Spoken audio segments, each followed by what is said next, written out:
Everyone stared. The gym was so quiet. Even the wind outside seemed to hold its breath. Tae-yang stood in front of the whole school, microphone shaking in his hand. His usually composed face was flushed, eyes burning with sincerity. "I've liked Choi Na-ra since the first grade," he said. A gasp rippled through the students. Teachers froze. Phones went up. All eyes turned to the girl in the front row. Choi Na-ra, the untouchable queen of Class 3. But instead of gasping, she laughed. A sharp, nervous laugh that echoed through the microphone. "You're kidding, right?" she said, blinking fast. "Is this like a prank?" Laughter broke out. Whispers turned into chatter.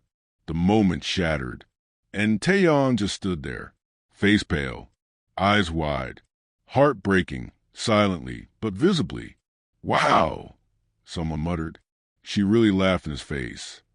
Tae-yang didn't say a word.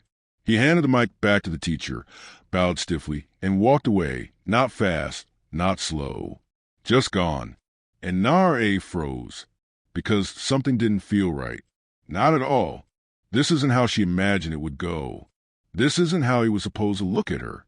Stay with me to discover how everything spiraled out of control, and how the most confident girl in school realized that love is not about power. It's about courage. Now, rewind 2 weeks before the school assembly. Choi Na-ra wasn't just the most popular girl in school. She was a standard. Every hallway turned silent when she walked through. Every boy, from freshmen to seniors, had written her name somewhere in their notebooks. Teachers adored her. Girls envied her or wanted to be near her. She was beautiful, funny, assertive, and walked like the world belonged to her. But only Na-ra knew how carefully she had built that image. Control. It was everything. She had mastered how to smile just enough, how to speak with charm, but never too much warmth, how to flirt, and pull back before anyone got too close. Love? It was a game she never let herself lose. Never serious, never risky, never real, because real love meant falling, and falling meant no control. Tae-yang, on the other hand, was everyone's idea of the perfect boy. He was a soccer team captain, top 3 in grades, effortlessly handsome and always kind. He was the boy who carried someone's books without being asked, helped teachers after class, and remembered everyone's birthdays, even if he barely spoke to them. But what people didn't know was that Tae-yang was exhausted of being the good one, the fantasy, the prize everyone praised but never truly saw. He had liked Na-ra since elementary school, when she tripped during the music recital and still stood up laughing, when she helped a crying kid on the playground and acted like it was nothing. Even before she became that girl, she had this spark. She was alive in ways he wasn't brave enough to be. And so he watched her for years, quietly, patiently, until the school festival announcement gave him the perfect excuse. The teachers asked for one volunteer to lead the school assembly's opening speech. Tae-yang raised his hand for the first time ever and said, "I'll do it." But what he really meant was, "I'll do it because this is the only way you'll ever hear me." He planned it for days. Not the confession itself. That was always in his heart. But the courage to say it in front of everyone. He thought, maybe, just maybe, if I show her it's real, she'll finally stop running. But he miscalculated, because Na-ra never expected him to be serious. She thought it was a joke, a stunt, something cooked up by his friends for attention. So she laughed, loudly, to protect herself from what she feared the most, being vulnerable. And now the damage was done. After the assembly, Na-ra waited behind the gym for him, but he never showed up. At lunch, she walked past his table, hoping for a glance, a joke, a wink, but he didn't even look at her. During after-school practice, she lingered near the field. He walked right past her, talking to the coach. The more he ignored her, the more it stung. For the first time in her life, someone wasn't chasing her. And for the first time, she wasn't sure what to do. Lunch used to be Na-ra's favorite time of day. It was her stage. Her table was always full, her tray always untouched, and the eyes of the cafeteria always somewhere on her. But now it felt cold. She stirred her soup without tasting it. Her friends whispered around her, but her mind was stuck on the silence coming from one person, Tae-yang. It had been 3 days since the school assembly, 3 days since the confession, 3 days since her laugh broke something she didn't know could break. She had expected Tae-yang to come up to her after, to laugh it off, to tease her, to say he had been joking. But he didn't. He didn't text her. He didn't look at her. He didn't even stand in her line of vision anymore. And that terrified her. "Girl, I can't believe you laughed." Her friend, so he said, shaking her head. "Do you know how many people would kill to be confessed to by Tae-yang?" Na-ra tried to shrug, but her shoulders felt heavy. "It was unexpected," she mumbled. "Unexpected." Soo-min jumped in. It was a public confession. From him. "Are you crazy? He's like the nicest, most loyal, actual golden retriever boy in this school." Na-ra forced a smile. "I didn't mean to hurt him." But that was a lie. Not that she wanted to hurt him, but she had wanted to protect herself, to keep control, because if she had let herself believe it was real and he walked away, it would have shattered her. Now she was starting to feel the cracks anyway. At practice, Tae-yang no longer warmed up near her side of the bleachers. He didn't glance at her during homeroom. And the worst part? He seemed fine. Better than fine. He was laughing more, talking to everyone, even tutoring a new girl named Han Joo-mi from Class 1, a sweet, quiet girl with long braids and innocent eyes. Na-ra watched him laugh with her near the lockers one morning. He leaned down slightly as Joo-mi showed him a folded piece of paper. They shared a look, soft and real, and Na-ra felt her stomach twist. "Are they close now?" she asked, trying to sound casual. So he raised an eyebrow. "I mean, she's nice. Not your type of competition, though." Na-ra bit her lip. There's no competition. But inside, she knew that was a lie, too. The more she watched him laugh with someone else, the more she missed the way he used to look at her, the way he used to wait for her reactions, the way his smile lingered a second longer when it was her. Now, that smile was gone. That night, Na-ra stared at her ceiling, unable to sleep. Her phone sat silent beside her. No messages, no missed calls. Her pride whispered, "Leave it, he'll come back." But her chest whispered something else entirely. Something small, honest. "You were wrong." The next morning, she tried to act normal. She straightened her hair, wore her favorite navy skirt, and even added perfume. But it didn't matter. Tae-yang walked past her at the entrance. No glance. During class, he asked the teacher a question right as she raised her hand, like she was invisible. In the hallway, he bumped shoulders with her by accident and said sorry without even realizing who it was. And that broke her more than any rejection ever could, because for the first time in her life, she wasn't being chased. She was being ignored, and it hurt more than she ever imagined. Later that week, she passed by the soccer field and saw Tae-yang stretching beside Han Joo-mi again. Na-ra stopped, watched. He laughed at something. Joo-mi blushed. It wasn't a big moment, but it felt big to her. She turned around quickly, hoping no one saw the way her eyes shimmered. That night, she opened their old class group chat, scrolled up to last semester. There it was, Tae-yang sending her a meme after she won the art contest. Tae-yang replying to her story about her dog with, "Adopt me, please." Tae-yang wishing her luck before the debate finals. So many small things, so many chances that she had never truly answered, because she had always assumed he'd keep trying. She never expected him to stop. The next morning, she walked straight up to him before first period. "Tae-yang," she said. He turned, expression calm but distant. "I want to talk," she added, softer. He stared at her. "About what?" "About that day," she whispered. He nodded slowly. All right. They stepped into the empty library corner. Sunlight slanted through the windows. Dust floated between them like tiny planets caught in gravity. I didn't know you were serious, she began. When you said it, I thought it was a joke. And if it was? He asked quietly. She looked up, startled. If it was a joke, would it have been okay? He continued. No, she admitted. He stepped closer, eyes steady. So why did you laugh? She blinked. I panicked. He nodded again. Then you should know, he said, voice low, that loving someone publicly takes courage. The kind of courage you didn't have that day. Her breath caught.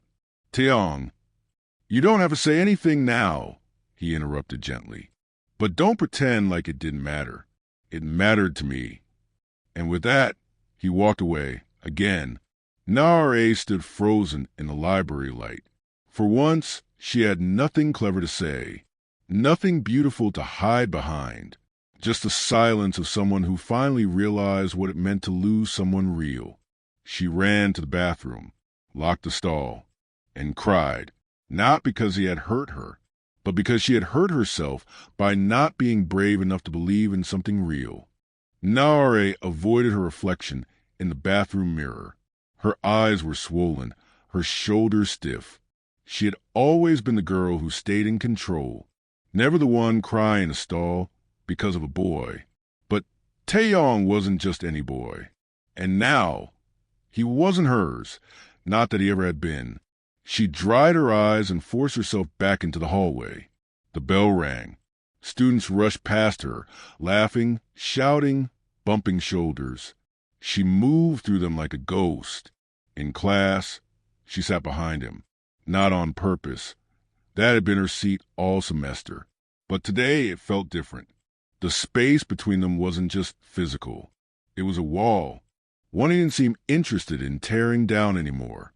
She watched the back of his head, remembering how he used to turn slightly in his seat to pass her notes during boring lectures, how his pen always clicked twice before he wrote something, how his shoulders relaxed when he laughed.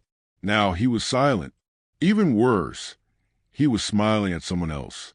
Han Joo-mi sat 2 rows away, quiet, pretty in a soft kind of way, always helpful, never loud. She had transferred mid-year and kept her head down. But lately, her eyes found Tae-yang more often than not, and he let them during group assignments. They paired up during breaks. They shared snacks.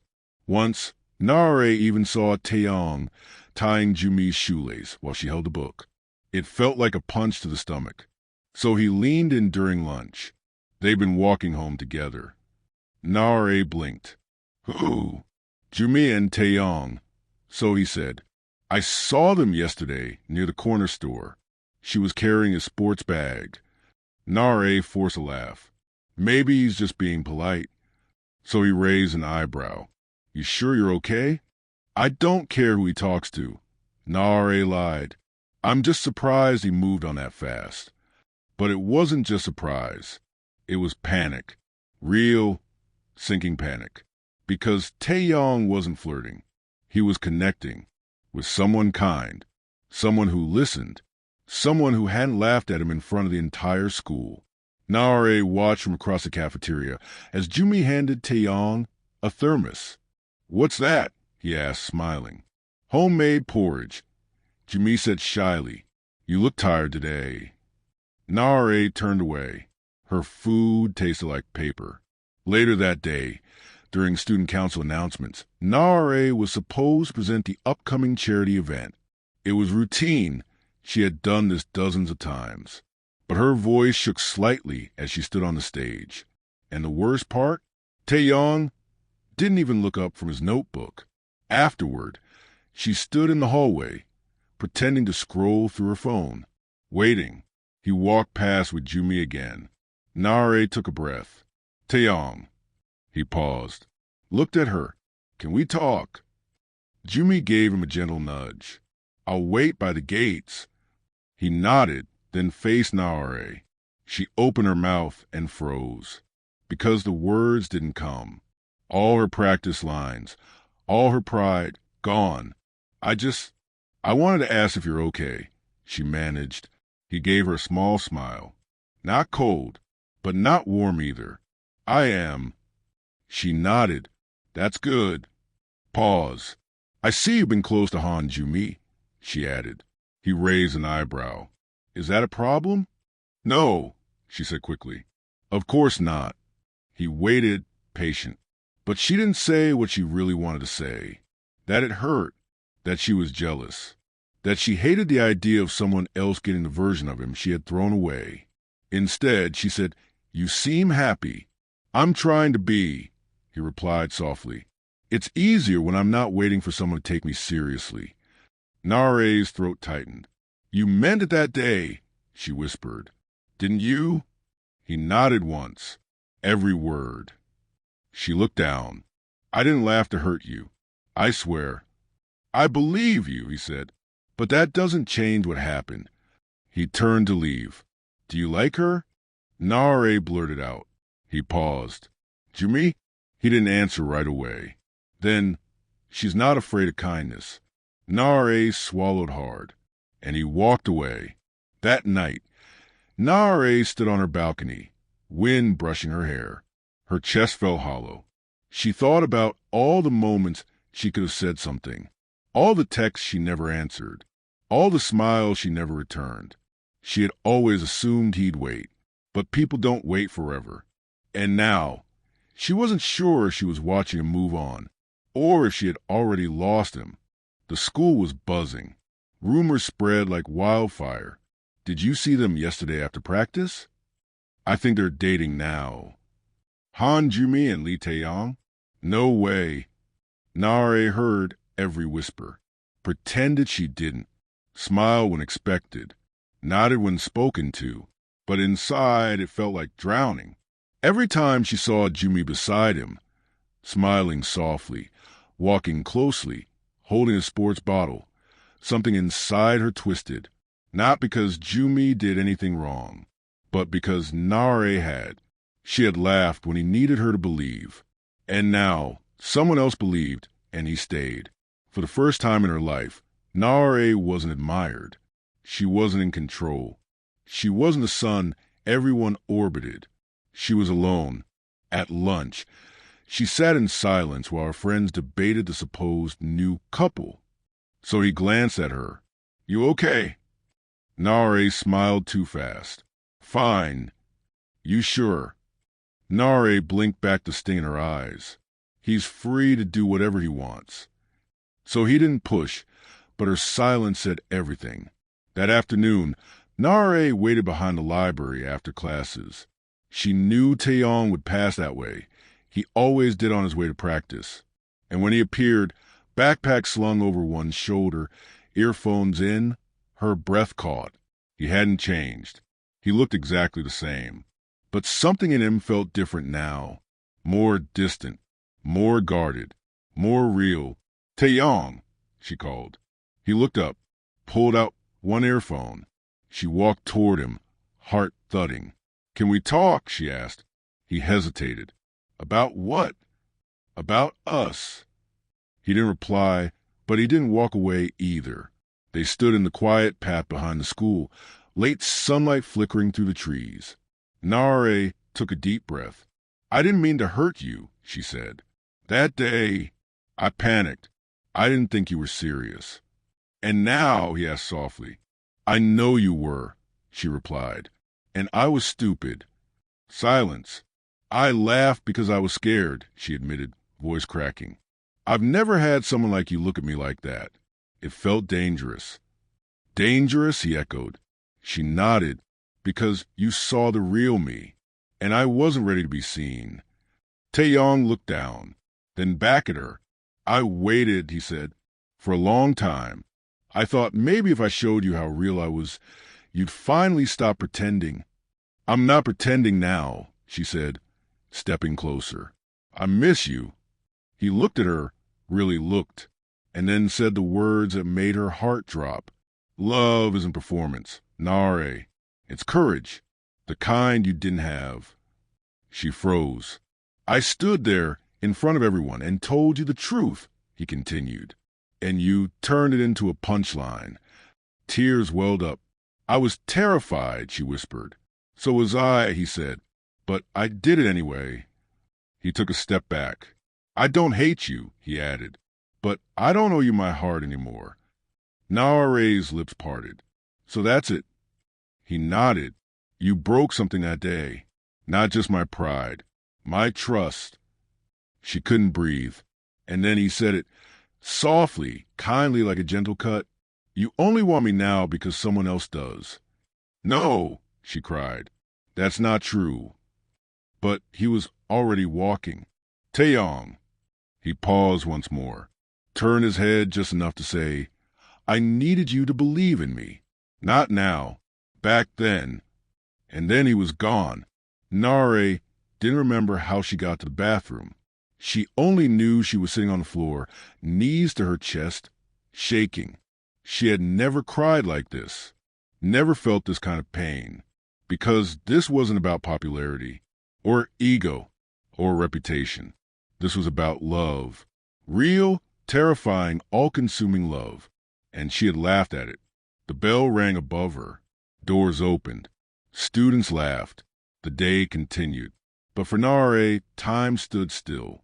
She looked at her reflection in the cracked mirror and saw, for the first time, not the girl everyone wanted to be, but a girl who wanted something deeply and didn't know how to ask for it. Yet, the rain came without warning.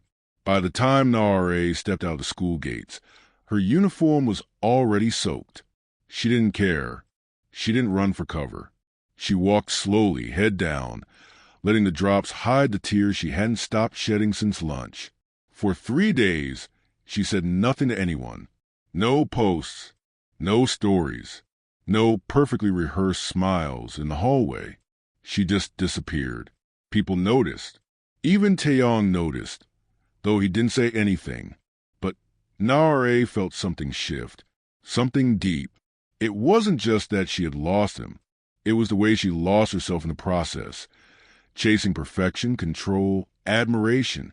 All of it had built a wall between her and the one thing she needed most. Honesty, not just with others, with herself. The final school meeting of the semester arrived. It was tradition. The entire school gathered in the gym to watch performances, student speeches, and closing announcements. Cameras rolled. Parents were present.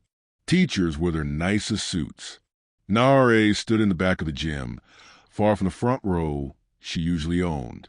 She looked different. Hair loose, no lipstick, no heels. Just her, the real her. Tae-yang was sitting beside the soccer team near the front. Han Joo-mi was beside him, but they weren't speaking. He looked calm but distant. When the student council advisor called for closing speeches, Na-ra felt her heart pound. This was her last chance. Not to win him back, but to be honest, truly, for the first time. She stepped forward. Her name wasn't on the list. No one expected it. But when the microphone was open for final words, she walked up the stairs. The gym buzzed. People whispered, "What's she doing? Is this a performance?" Even Tae-yang looked up, surprised. Na-ra held the mic with both hands. She didn't smile, didn't pose, didn't try to charm.